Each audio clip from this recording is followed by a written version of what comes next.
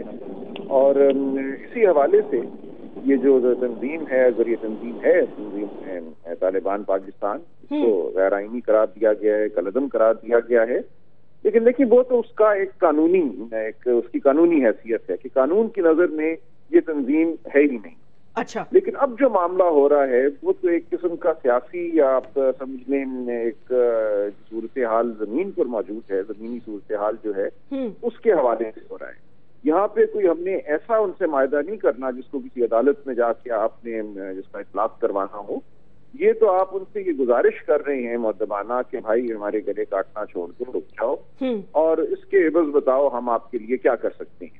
یہاں معاملہ ایسا نہیں کہ کوئی دو ریاستیں ہیں یا دو قانون میں حیثیت رکھنے والی تنظیمیں ہیں جن کے درمیان کوئی ایسا معاہدہ ہونا ہے جس کو آپ کسی عدالت میں لے جا کر پیش کر سکیں اور اس پہ عمل کروا سکیں.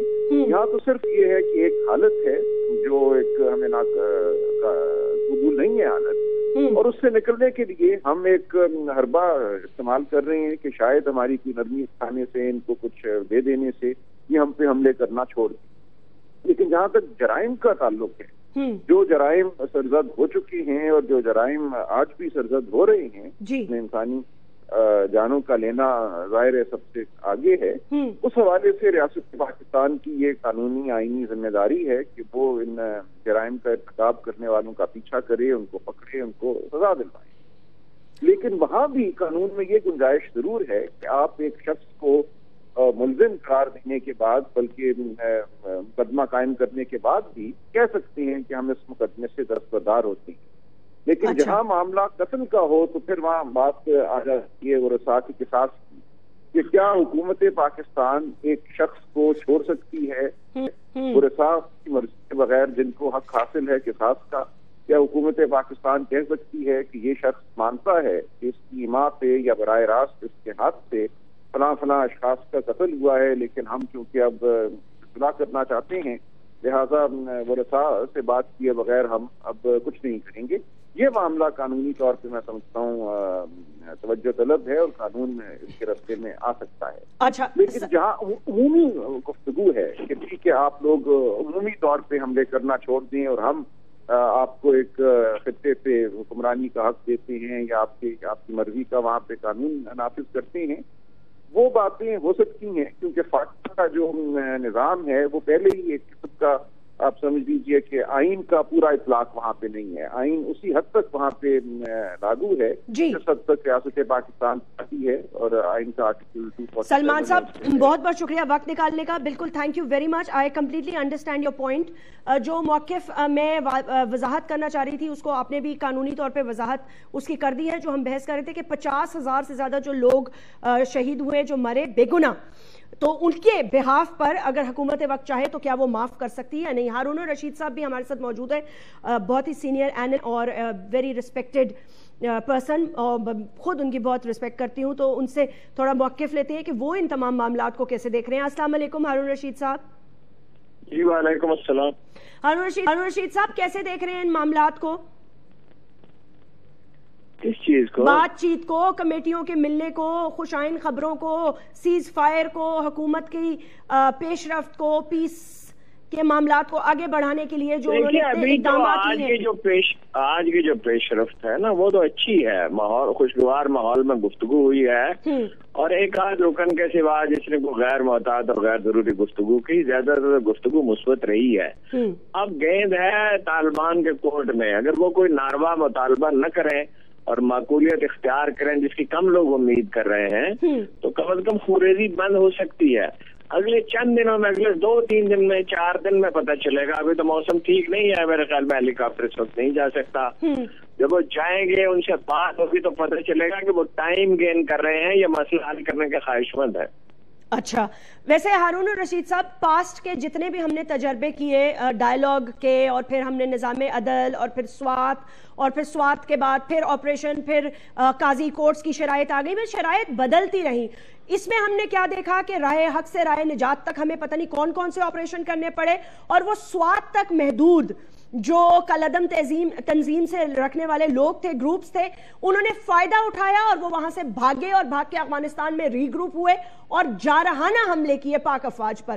تو ہم کس طرح 100% تو خیر شور نہیں ہو سکتے، لیکن ہم کس طرح شور ہوں گے کہ اس دفعہ ہم صحیح ڈائریکشن میں جا رہے ہیں؟ جی، یہ بڑی جلدی واضح ہو جائے گا جو وہ مطالبے پیش کریں گے اور جو وہ رویہ اختیار کریں گے۔ طالبان کو جلدی ادراک ہو جائے گا کہ ان کی پوری مانیٹرنگ ہو رہی ہے۔ وہ جو ادھر ادھر گفتگو کر رہے ہیں، وہ پہلے صورتحال مختلف تھی، حکومت پاکستان کو معلوم ہے وہ کیا کر رہے ہیں، چھپ وہ نہیں سکیں گے۔ یہ بات انہیں بتا دی گئی ہے کہ پورے ملک سے ان کا کوئی کنسرن نہیں ہے، شور زدہ علاقوں کے بارے میں بات کریں اور واضح بات کریں۔ اور یہ اگرچہ گفتگو سے یہ تاثر ہوا کہ حکومت پاکستان مضبوط پوزیشن میں نہیں ہے، مگر واقعہ یہ ہے کہ طالبان اب کمزور پوزیشن میں ہیں۔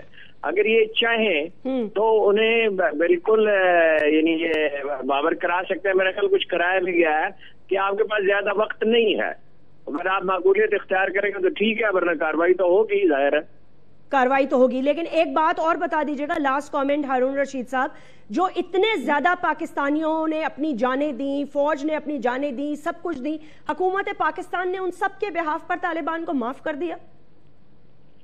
نہیں جی، معاف کرنے کا تو ابھی سوال ہی پیدا نہیں ہوا نا، ابھی تو گفتگو شروع ہوئی ہے۔ لیکن ایک میں آپ کو اصول کی بات بتاتا ہوں، شہیدوں کا خون کبھی رائے گا نہیں جاتا، اور کسی کا کوئی وارث ہو یا نہ ہو، بے گناہ مرنے والوں کے وارث ضرور ہوتے ہیں، اور سب سے بڑا وارث ان کا اللہ ہے، اور جن لوگوں نے یہ جرائم کیے وہ معاف تو نہیں کیے جائیں گے۔ یہ کیسے ہو سکتا؟ ہارون رشید صاحب، جب بات چیت کر لی اور وہ کہہ رہے ہیں ہمارے قیدی ہیں بھی چھوڑ دو، سب کچھ چھوڑ دو، کالعدم کا نام بھی ہٹا دو، سوال ہی نہیں پیدا ہوتا۔ کوئی ایسی بات نہیں ہوئی ہے، نہ قیدی چھوڑے جا سکتے۔ نہیں تو پھر قیدی نہیں چھوڑے جائیں گے تو وہ مانیں گے ہی نہیں، انہوں نے تو پہلے مطالبہ یہی رکھا کہ ہمارے قیدی چھوڑے۔ مانیں گے تو سہیں گے نا جی، نہ مانیں گے تو اس کے نتائج بھگتیں گے۔ اسٹیٹ اتنی کمزور تو نہیں ہے۔ یہ تو دیکھیے آخری وقت میں وزیر اعظم نے فیصلہ کیا، وہ تو آپریشن کا ارادہ کر چکے تھے، آخری وقت میں انہیں ایک موقع دینے کا فیصلہ کیا۔ اگر وہ نہیں سنیں گے اور نہیں مانیں گے تو بھگت لیں گے۔ اتنی، اور یہ دنیا کی ٹاپ پروفیشنل آرمیز میں سے ایک ہے، یکسوئی صرف نہیں ہو سکی وزیر اعظم کو۔